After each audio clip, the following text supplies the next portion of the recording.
Right now, AI is replacing human workers faster than most people expected. Not in the future, right now.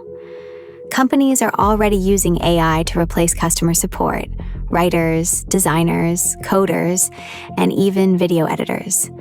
Some businesses now operate with only a fraction of the staff they needed just a few years ago. AI doesn't sleep, it doesn't get tired, and it works 24 hours a day. That's why companies are rushing to automate as much as possible.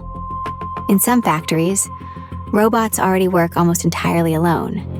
In offices, AI tools can now write emails, create presentations, edit videos, and answer customers within seconds. Even industries once thought safe are starting to change. Doctors use AI to analyze scans. Lawyers use AI to review documents. Musicians use AI to generate voices, lyrics, and even full songs. And experts say this is only the beginning. Some researchers believe millions of jobs could disappear over the next decade. But others argue AI will also create entirely new industries. The real question is, who will adapt fast enough to survive?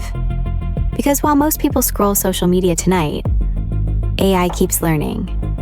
AI keeps improving. And somewhere right now, another human job may already be disappearing.